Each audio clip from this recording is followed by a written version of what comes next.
El libro de Daniel fue escrito probablemente entre el 540 y el 530 antes de Cristo. El nombre de Daniel en hebreo significa Dios es mi juez. Daniel fue uno de los judíos piadosos exiliados a Babilonia por el rey Nabucodonosor. Lo podemos leer en Daniel 1, del 1 al 8. Daniel fue un sabio y entendido, temeroso de Dios. Sirvió de consejero político para 4 gobiernos o 4 imperios, para el rey Nabucodonosor, para Belsasar, para Darío de Media, para Ciro, rey de Persia. El libro de Daniel se caracteriza por tener un estilo profético, por las visiones divinas dadas a Daniel. El propósito del libro fue escrito para alentar a los judíos exiliados, al revelar el programa de Dios para ellos durante el tiempo del poder gentil en el mundo. El contexto de Daniel 9 es que él se encontraba abatido por las visiones anteriores en el capítulo 8. En el capítulo 8 de Daniel se le muestra la visión de 2 animales, el carnero y el macho cabrío. El carnero que representaba a los reinos de Medo y Persa y el macho cabrío que representaba al reino de Grecia. Cuando llegamos al versículo 27, vemos la expresión de Daniel, versículo 27 del capítulo 8. Y yo, Daniel, quedé quebrantado y estuve enfermo algunos días. Y cuando convalecí, entendí los negocios del rey, pero estaba espantado a causa de la visión y no la entendía.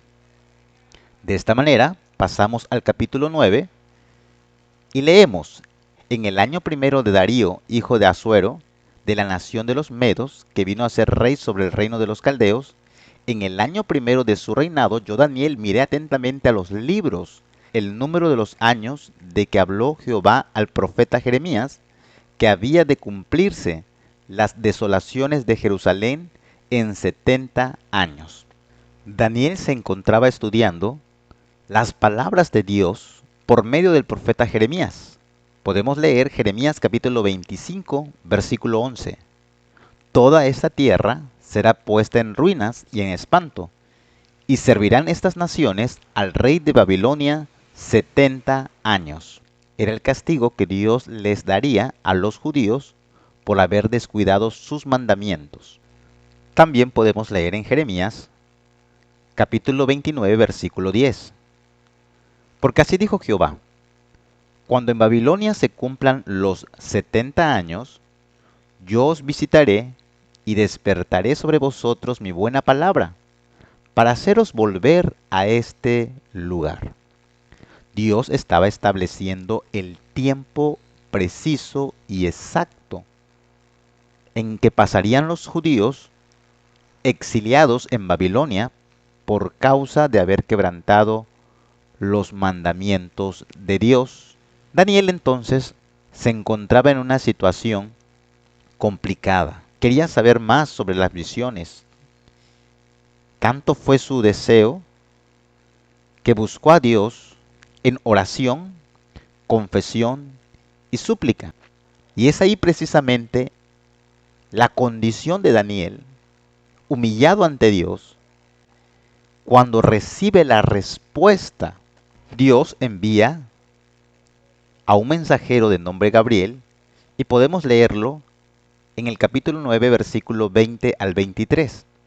Aún estando hablando y orando y confesando mi pecado y el pecado de mi pueblo Israel, y derramaba mi ruego delante de Jehová mi Dios por el monte santo de mi Dios, aún estaba hablando en oración cuando el varón Gabriel, a quien había visto en la visión al principio, volando con pretesa, vino a mí como a la hora del sacrificio de la tarde, y me hizo entender y habló conmigo diciendo: ahora he salido para darte sabiduría y entendimiento. Al principio de tus ruegos fue dada la orden, y yo he venido para enseñártela, porque tú eres muy amado.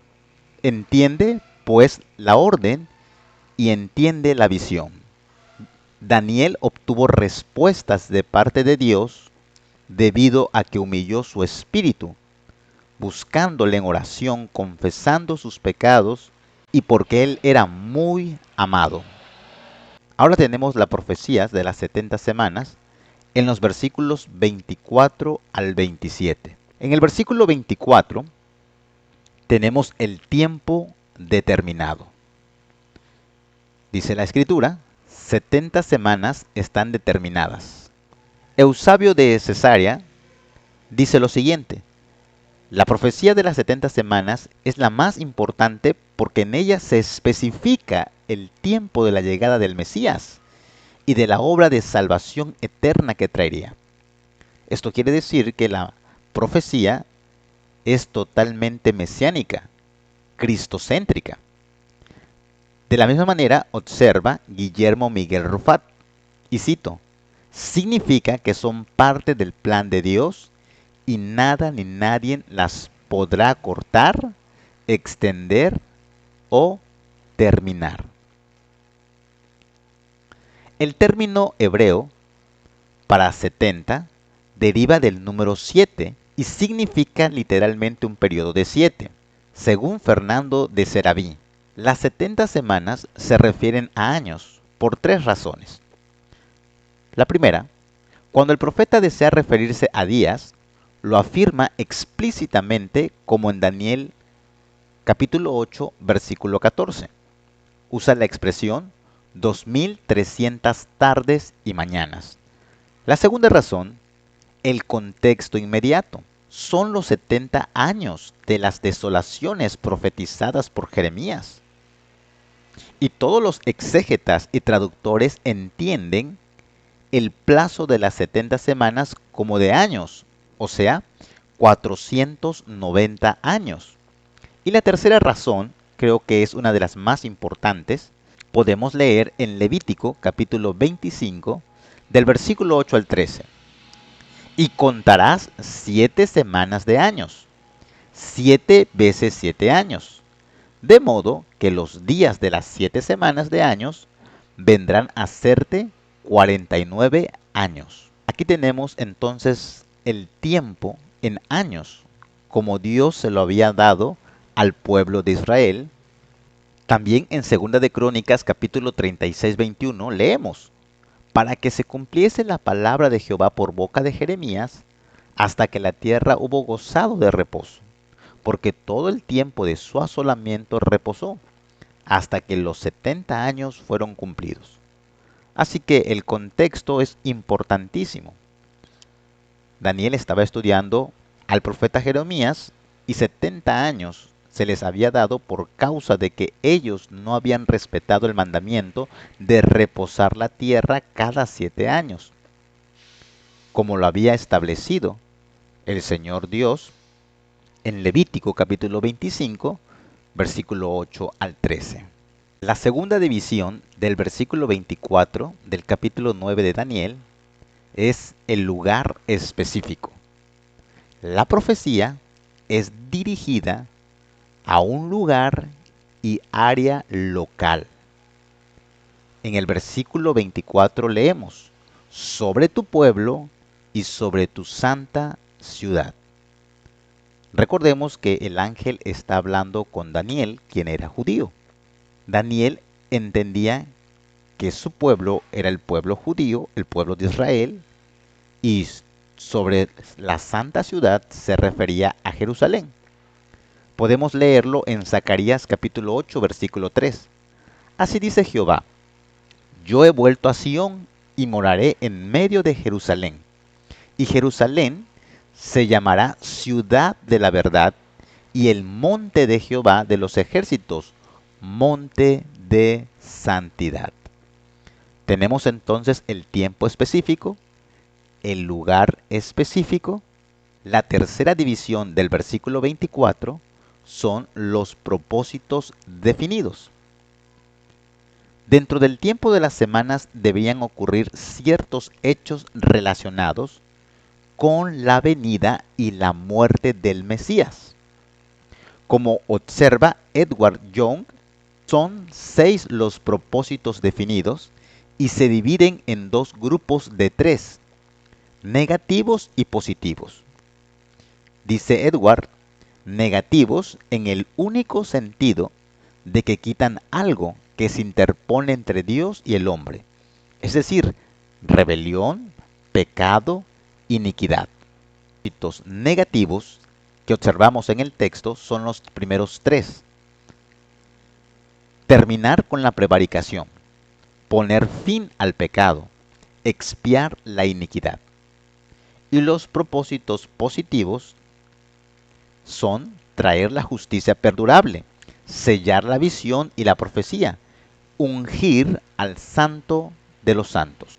La gran mayoría de estudiosos de la Biblia están de acuerdo que los primeros tres propósitos o los primeros tres objetivos fueron cumplidos en la primera venida del Señor Jesucristo. El primero de ellos es terminar la prevaricación.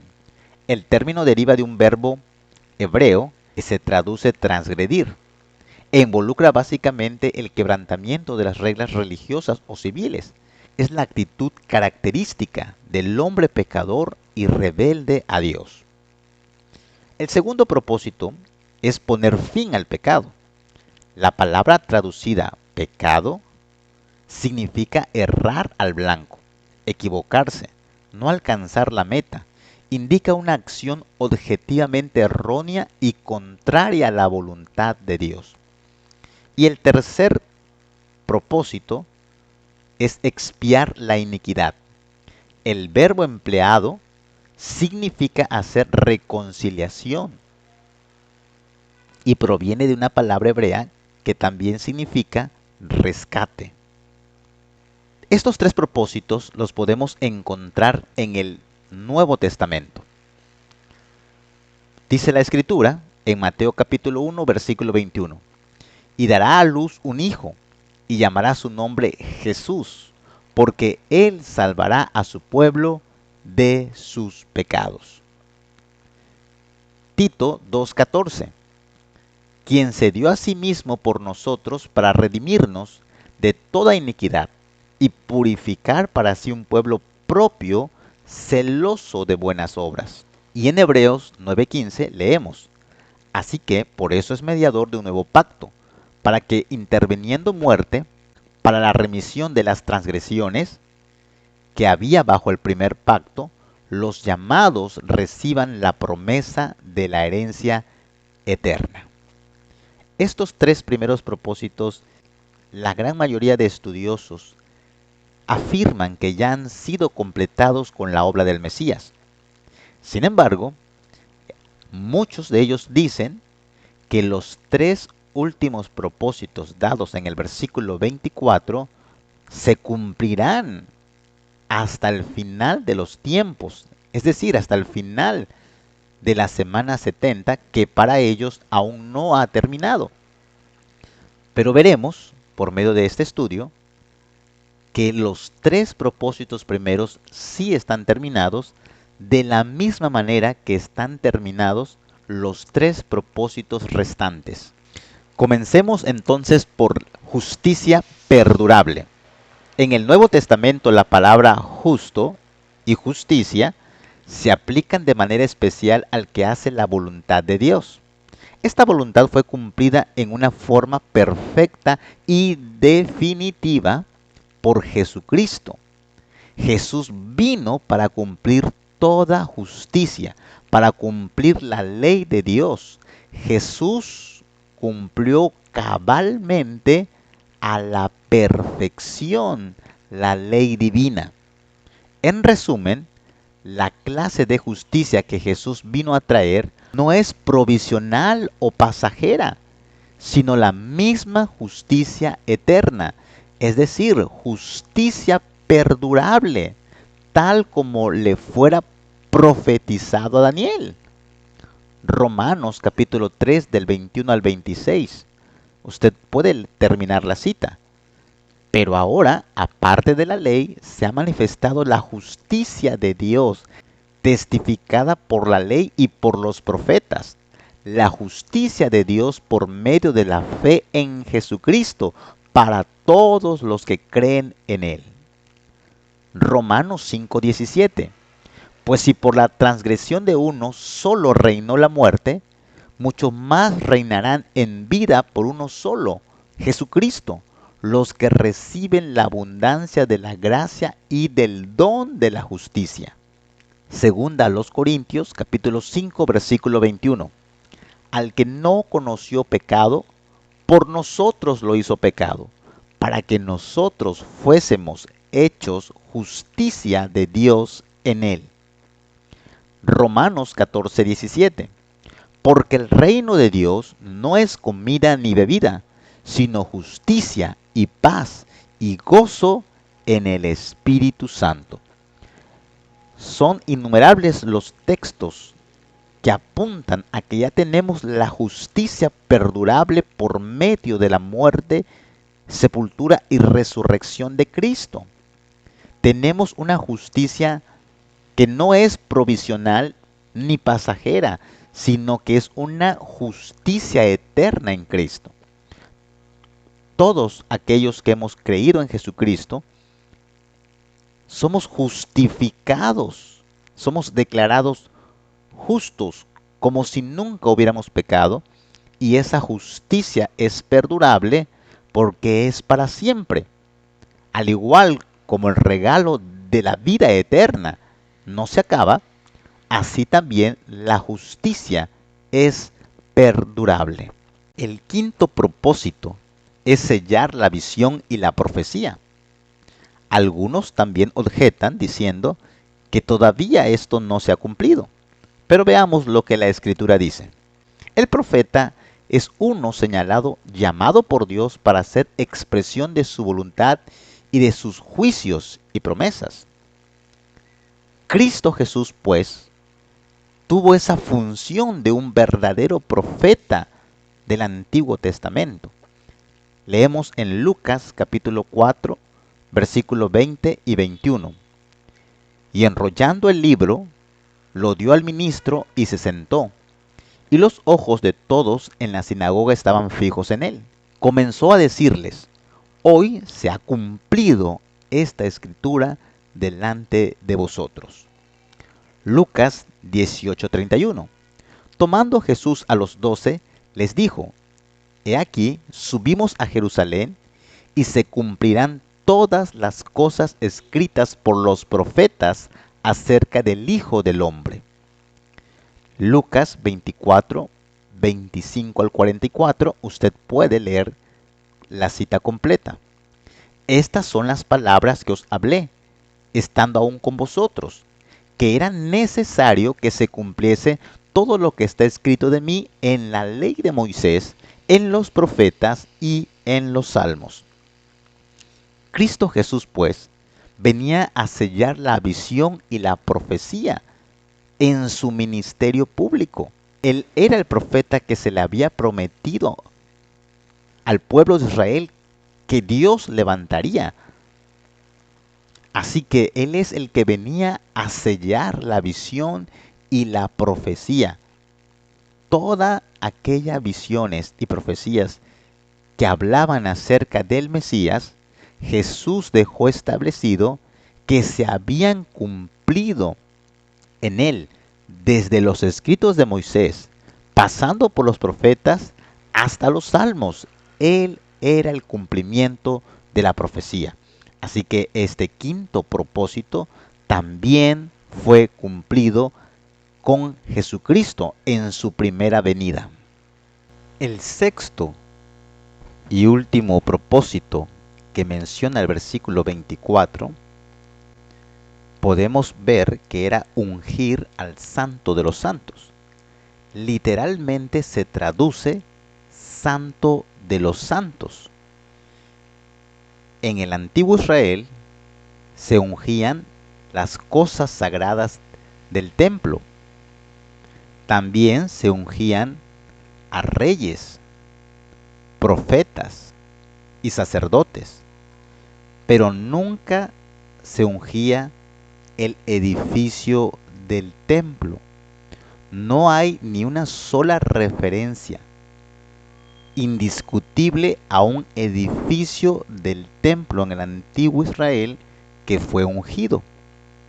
Algunos lamentablemente observan que no se ha cumplido este propósito porque creen que se reconstruirá un tercer templo y entonces se va a cumplir en los tiempos finales.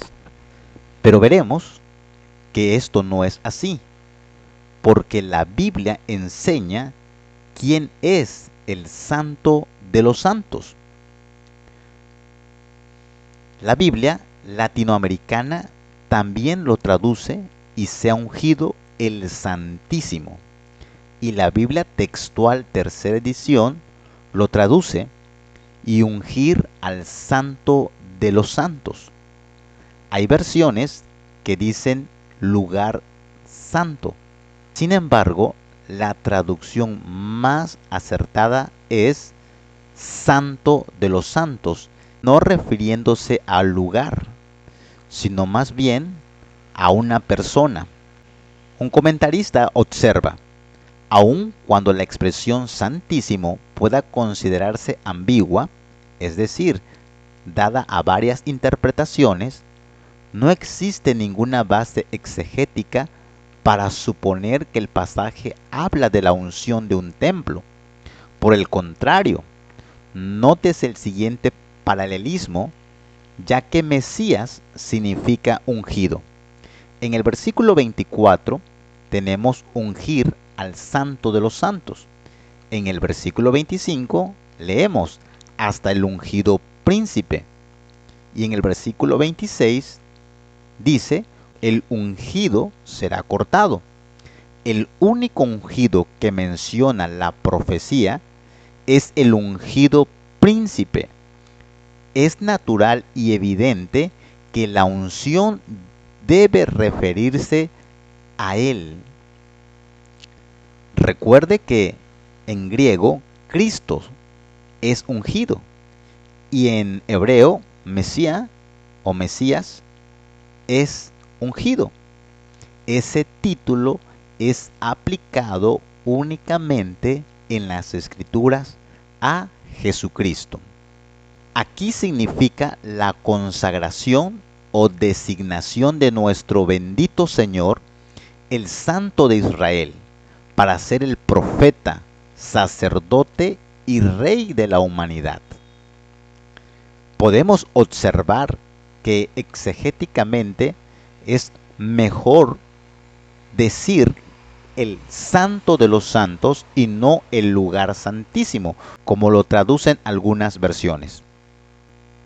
Y esto tiene cumplimiento en el Nuevo Testamento. Leemos en el Evangelio de Lucas, capítulo 4, versículo 18. El Espíritu del Señor está sobre mí, por cuanto me ha ungido para dar buenas nuevas a los pobres. El Espíritu de Dios estaba sobre Jesucristo. Y es la forma en la que se cumplía la profecía dicha por Isaías. En Lucas capítulo 1, 35 leemos: respondiendo el ángel le dijo: el Espíritu Santo vendrá sobre ti y el poder del Altísimo te cubrirá con su sombra, por lo cual también el santo ser que nacerá será llamado Hijo de Dios. El santo ser.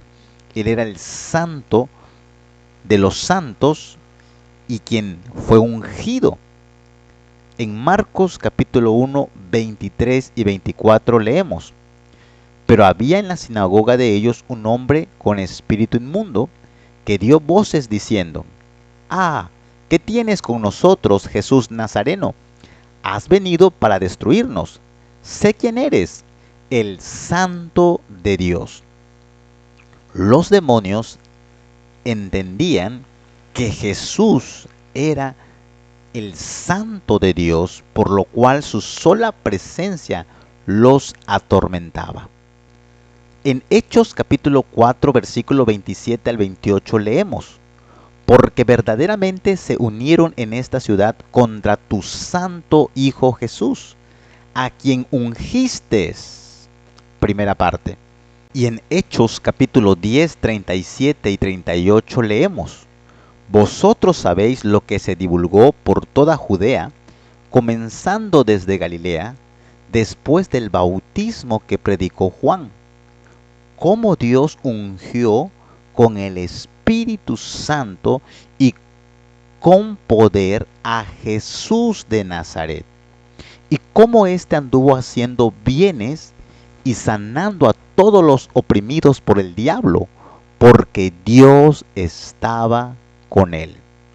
Sin duda alguna, el ungido de Dios, el santo de los santos, era el mismo Jesús y no el templo que se ha de construir o reconstruir en algún tiempo futuro.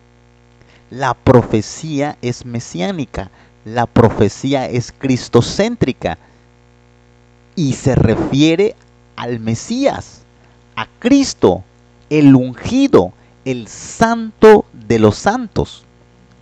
Podríamos preguntarnos cuándo se ofreció Jesús a sí mismo como el ungido. Podemos darle respuesta por medio de las Escrituras leyendo el Evangelio de San Juan, capítulo 1, versículo 29 al 34. Usted puede leer toda la cita. Y yo no le conocía, pero el que me envió a bautizar en agua me dijo: aquel sobre quien veas descender el Espíritu y que reposa sobre él, ese es el que bautiza con el Espíritu Santo. Y yo le he visto y he dado testimonio de que este es el Hijo de Dios. Un comentarista observa claramente: si entendemos precisar la experiencia que Jesús tuvo en el bautismo, podríamos decir, en el bautismo Jesús tiene conciencia de ser poseído por el Espíritu. En todo caso, lo que consta firmemente es que Jesús atribuyó suma importancia a la hora de su bautismo, como se lee en Marcos capítulo 11, 27, 33. Le preguntan a Jesús de dónde ha recibido él su autoridad, cuando él responde a su vez con otra pregunta, a saber, si el bautismo de Juan era o no de Dios, en el versículo 30. Difícilmente podremos entender esto como una evasiva. Ahora bien, si tomamos en serio la contrapregunta de Jesús, entonces su sentido es el siguiente: mi autoridad se basa en el bautismo de Juan, y esto a su vez quiere decir concretamente, mi autoridad se basa en lo que sucedió cuando yo fui bautizado por Juan. Esa es la respuesta bíblica. Jesús fue ungido cuando fue bautizado por Juan. Fue ungido por el mismo Dios, por el Espíritu Santo. Podemos leer en el Evangelio de San Lucas, capítulo 2, verso 25. He aquí había en Jerusalén un hombre llamado Simeón, y este hombre justo y piadoso esperaba la consolación de Israel, y el Espíritu Santo estaba sobre él, y le había sido revelado por el Espíritu Santo que no vería la muerte antes que viese al ungido del Señor. Y en el Evangelio de San Mateo capítulo 11, versículo 2 al 6, leemos: y al oír Juan en la cárcel los hechos de Cristo, le envió 2 de sus discípulos para preguntarle: ¿eres tú aquel que había de venir, o esperamos a otro? Respondiendo, Jesús le dijo: id y haced saber a Juan las cosas que oís y veis. Los ciegos ven, los cojos andan, los leprosos son limpiados, los sordos oyen, los muertos son resucitados, y a los pobres es anunciado el Evangelio. Y bienaventurado es aquel que no halle tropiezo en mí. Podemos observar entonces que en el Nuevo Testamento Jesús cumplió la profecía dada a Daniel con los propósitos específicos. El ungido del Señor es Cristo mismo, el Mesías, al que esperaban aquellos judíos piadosos. No podemos dudar que los 6 propósitos de Daniel 9:24 fueron cumplidos totalmente y en el tiempo determinado que Dios había dado en las profecías de las 70 semanas. Ahora veremos la división de estas semanas en el versículo 25. Sabe pues y entiende que desde la salida de la orden para restaurar y edificar a Jerusalén hasta el Mesías príncipe habrá 7 semanas y 62 semanas. Se volverá a edificar la plaza y el muro en tiempos angustiosos. La primera división de las 70 semanas se encuentran entonces en el versículo 25. Son 7 semanas y como son 7 años cada semana, entonces sería 7 por 7, dando el resultado de 49. En este caso, 49 años. Se dice que empezaría a contarse a partir de la orden para restaurar y edificar a Jerusalén. La gran mayoría de estudiosos coinciden en que esa orden es el decreto de Artajerjes para Esdras en el 458 a.C. Podemos leer eso en Esdras capítulo 7, versículo 1 al 26. En el año 458 a.C. inicia el conteo de las 70 semanas y finaliza en el año 409 a.C. Esto sería así: 458, que es el año en el decreto de Artajerjes, menos 409, nos da un resultado de 49 años, que es el tiempo de la primera división, que son las 7 semanas. La segunda división en el mismo versículo dan inicio en el año 409 a.C.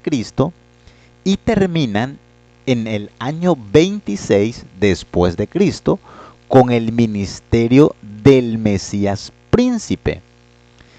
Tenemos entonces 62 semanas por 7,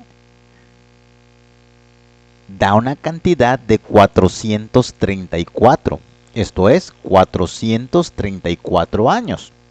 Sumadas las dos divisiones, 7 semanas más 62 semanas, nos da un total de 69 semanas, hasta el año 26 después de Cristo.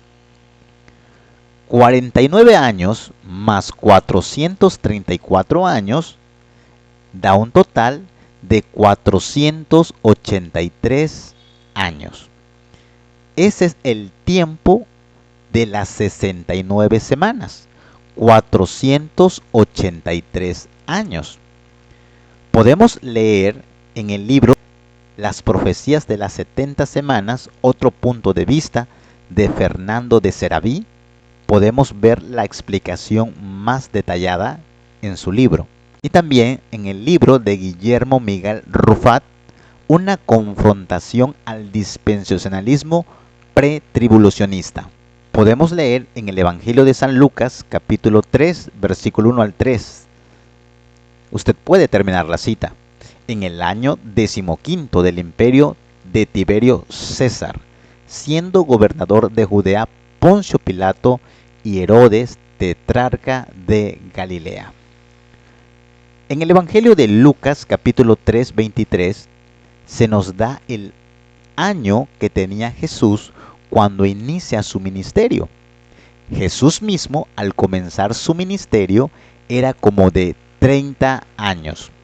Así que cuando Jesús comienza su ministerio, Roma era la potencia mundial en ese tiempo y Jesús tenía como 30 años, y esto es en el año 26 después de Cristo.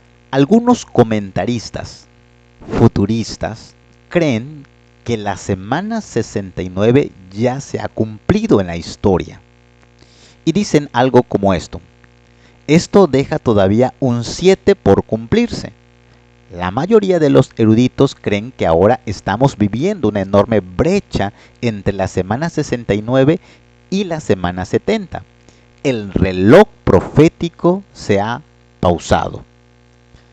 Otros comentaristas también observan: a partir de ese momento ingresamos a un periodo de gracia y desde esa fecha para acá nosotros vivimos en la semana 69. Esta parte de la profecía bíblica ha quedado congelada. La mayoría de los comentaristas futuristas entienden que la semana 69 ha sido concluida. Sin embargo, ellos dicen que hay una brecha enorme entre la semana 69 y la semana 70, que la semana 70 se cumplirá hasta la segunda venida de Cristo, cuando venga con poder y gloria y destruya no solamente la tierra, sino todo el universo. Ahora, nosotros vamos a ver por medio de las Escrituras que la semana 70 de Daniel ya fue concluida completamente, como lo había descrito el ángel a Daniel. En la primera división de la semana 70, es decir, las 7 semanas primero, de 49 años, se iba a restaurar el templo. Después vendrían 62 semanas hasta que llegara el Mesías Príncipe. El Mesías Príncipe no es cuando entra en escena en su nacimiento, tampoco es cuando entra en Jerusalén montado en un pollino, sino que las fechas datan cuando él es bautizado, porque es ahí donde inicia su ministerio a los 30 años. Podemos leer en el versículo 26 de Daniel 9: y después de las 62 semanas se quitará la vida al Mesías, mas no por sí. Esto es interesante porque sumando las 62 semanas más las 7 semanas dan 69 semanas. Y se nos dice claramente en el texto que después de las 62 semanas se quitará la vida al Mesías.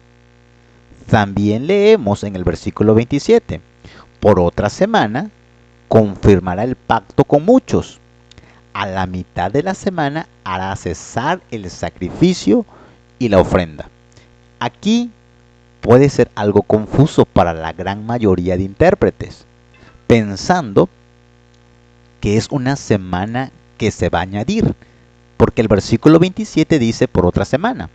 Pero la clave de entender es el versículo 24, porque están determinadas solamente y únicamente 70 semanas. Y recuerde, el versículo 24 es la clave porque se tenían que cumplir los 6 propósitos específicos. Y esos propósitos específicos, como lo vimos anteriormente, ya fueron cumplidos con la primera venida de nuestro Señor Jesucristo. Así que los versículos 26 y 27 entran dentro de ese tiempo determinado con respecto a lo que iba a cumplir el Mesías Príncipe. La tercera y última división de las profecías de las 70 semanas dadas a Daniel en el capítulo 9 es una semana, que serían 7 años. ¿Qué sucedería en la última semana de Daniel? Bueno, leemos en el versículo 26, intercaladamente 26, 27, Dice, versículo 26, primera parte, se quitará la vida al Mesías. Versículo 27, primera parte, confirmará el pacto con muchos. Y versículo 27, segunda parte, hará cesar el sacrificio y la ofrenda. Vemos este cumplimiento en el Nuevo Testamento. Se quitará la vida al Mesías, versículo 26. En el Evangelio de San Juan, capítulo 19, 33, dice, mas cuando llegaron a Jesús, como le vieron ya muerto, no le quebraron las piernas. Esto es ya después de las 62 semanas, obviamente sumando las 7 semanas primero, las 7 semanas de año, que nos dan las 69 semanas. Esto es pues después de las 69 semanas, que sería la semana 70.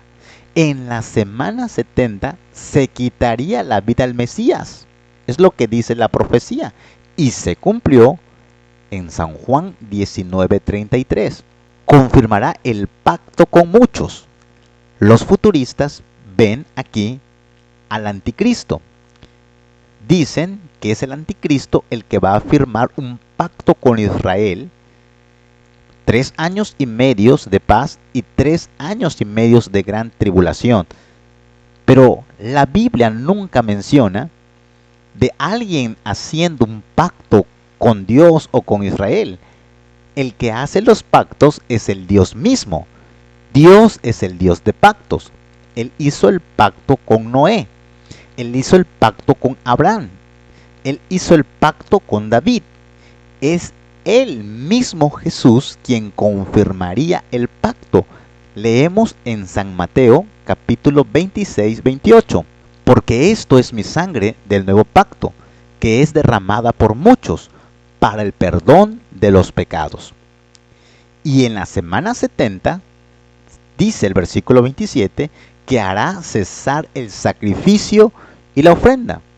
Muchos futuristas dicen que es el anticristo, porque se iba a reconstruir el templo, y entonces los sacrificios y las ofrendas iban a volver, y a la mitad de esa semana, que para ellos aún no ha pasado, entonces iba a quitar el sacrificio y la ofrenda.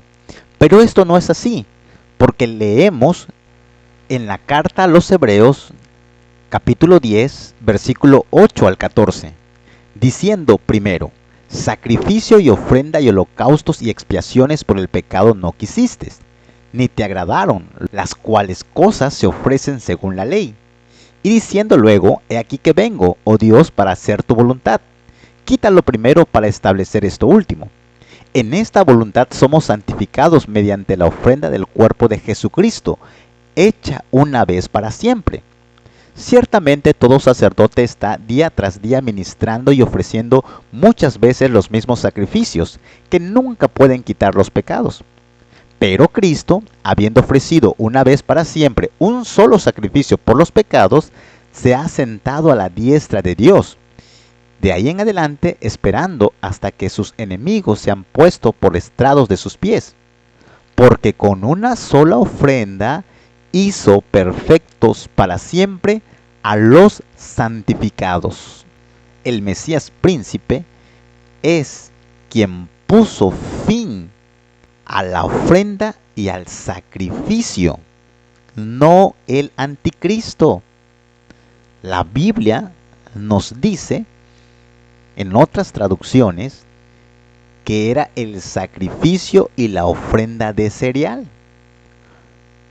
Los principales sacrificios eran 4: el holocausto, la ofrenda de paz y la ofrenda por hierro. Las ofrendas se dividían en 2 clases. Las ofrendas de olor grato, presentadas por los adoradores, y las ofrendas por el pecado, presentadas por aquellos que habían pecado. En Levítico capítulo 2, del 1 al 16, leemos que eran ofrendas llamadas de olor grato a Jehová. Y leemos en el versículo 13 de Levítico capítulo 2, y sazonarás con sal toda ofrenda que presentes, y no harás que falte jamás de tu ofrenda la sal del pacto de tu Dios. En toda ofrenda tuya ofrecerás sal. La sal era contrario a la levadura. La levadura descompone la masa y la levadura es un tipo y figura del pecado. La sal es un tipo y figura de lo santo, de lo puro, de lo limpio. Por esa razón es que hay versiones que al final del versículo 27 agregan: pero a la mitad de la semana pondrá fin al sacrificio y a la ofrenda de cereal o a la ofrenda de granos. Y en Efesios 5, 1 al 2 leemos: sed pues imitadores de Dios como hijos amados, y andad en amor, como también Cristo nos amó y se entregó a sí mismo por nosotros, ofrenda y sacrificio a Dios en olor fragante. Cristo quitó aquellos sacrificios antiguos y puso en su lugar uno nuevo. Dios le preparó cuerpo y lo dio como un sacrificio una sola vez y para siempre. Y con una sola ofrenda, una ofrenda de olor fragante de cereal, Él hizo perfecto para siempre a todos los santificados. Entonces es Cristo Jesús, el Mesías, quien quita la ofrenda y el sacrificio, y no es un anticristo escatológico que vendrá en los próximos años. No, porque en la semana 70, como no los dice la profecía en Daniel 9, 26 y 27, se quitaría la vida al Mesías y se cumplió. Se confirmaría el pacto con muchos y se cumplió. Y haría cesar el sacrificio y la ofrenda y se cumplió. En otras palabras, no hay que esperar la semana 70 de Daniel. No hay que esperar a un anticristo escatológico. La semana 70 de Daniel se ha cumplido en su totalidad. Por medio de las escrituras, entonces entendemos que la semana 70 ya está cumplida. El resto de la profecía agrega un detalle más. Sin embargo, ya no entra en el tiempo específico dado por Dios a través del ángel a Daniel. Lo que se iba a cumplir en las 70 semanas son los 6 propósitos que encontramos en el versículo 24. No hay que perder esa clave en esta profecía. En el versículo 24 se dan los propósitos que sí entran dentro de las 70 semanas, es decir, 490 años específicamente. Así que Jesús tenía 30 años cuando fue bautizado, su ministerio duró por lo menos 3 años y medio, es ahí donde le cortan la vida al Mesías, y durante su ministerio público él lleva a cabo los cumplimientos de la última semana, la semana 70, y los 3 años y medio restantes, la predicación del Evangelio fue exclusiva para los israelitas. 3 años y medio de ministerio de Jesús hasta su muerte. Después los judíos enviaron el mensaje a los israelitas y se cumplen hasta la muerte de Esteban. En la muerte de Esteban termina la semana 70 y de ahí el evangelio sale hacia los gentiles. Es de esa manera en la que se cumple la semana 70 de Daniel. con la muerte del Mesías y la predicación para los israelitas, hasta Hechos capítulo 7, donde se le da muerte a Esteban. Ahí empieza la persecución y empiezan a llevar el evangelio a muchas naciones fuera de Israel, como Dios había prometido. No hay ningún intervalo de tiempo, no existe un gran paréntesis donde entra la iglesia, porque la Biblia enseña que Dios había bendecido a Abraham, a su simiente, y que en él serían benditas todas las simientes de la tierra. Ahí están incluidos los gentiles. La iglesia no es el plan B de Dios. Siempre ha estado en la mente de Dios antes del comienzo de los siglos o antes de la fundación del mundo. Para terminar y cerrar la profecía de las 70 semanas, leemos en el versículo 26b: y el pueblo de un príncipe que ha de venir destruirá la ciudad y el santuario, y su fin será con inundación, y hasta el fin de la guerra durarán las devastaciones. Versículo 27, parte B: después, con la muchedumbre de las abominaciones, vendrá el desolador, hasta que venga la consumación y lo que está determinado se derrame sobre el desolador. Esta parte que habla sobre el juicio a la ciudad y al santuario no entran en las 70 semanas o los 490 años. Esto sucedería después, como lo dice el versículo 27, después, con la muchedumbre de las abominaciones. Ese pueblo de un príncipe que ha de venir, que ha de destruir la ciudad, es el pueblo romano. Podemos leer los versículos 26 en la Nueva Traducción Viviente. Después de este periodo de 72 conjunto de 7, matarán al ungido sin que parezca haber logrado nada, y surgirá un gobernante, cuyos ejércitos destruirá la ciudad y el templo. Se trataría entonces del ejército de un príncipe. Este príncipe se encuentra en cierto modo contrapuesto al Mesías príncipe del versículo 25, pero es quien en definitiva cumple el designio de la profecía sobre Jerusalén. No es el anticristo tampoco, es el pueblo de este príncipe que se levantaría contra el pueblo de Israel. Jesús en muchas ocasiones habló sobre esta destrucción a Jerusalén. Y es interesante porque en el Evangelio de Mateo capítulo 24, versículo 15 al 18, leemos las palabras de Jesús. Por tanto, cuando veáis en el lugar santo la abominación desoladora de que habló el profeta Daniel, el que lea entienda, entonces los que estén en Judea huyan a los montes, y el que esté en la azotea no descienda para tomar algo de su casa, y el que esté en el campo no vuelva atrás para tomar su capa. Note que el Evangelio de Mateo va dirigido hacia los judíos.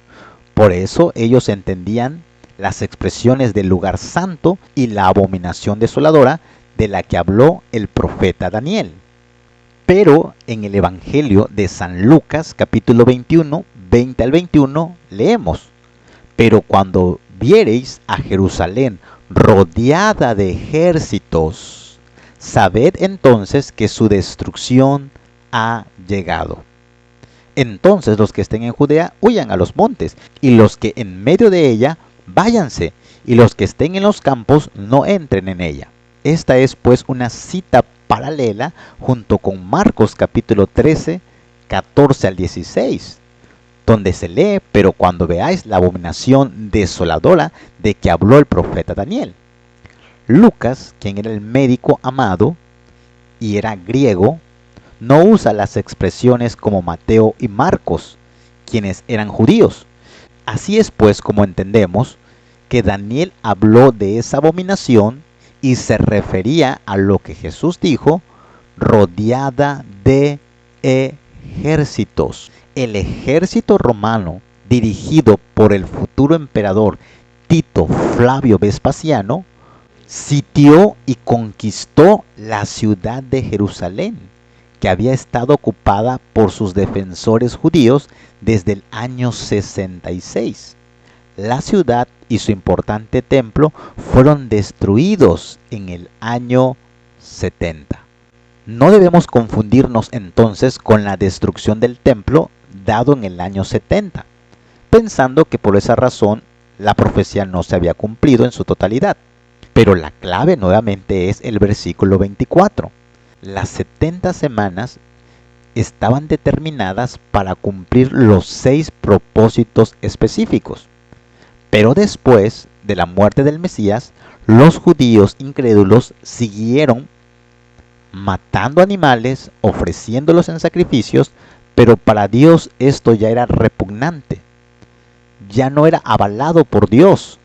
Así que algo tenía que suceder para que los judíos dejaran de hacerlo.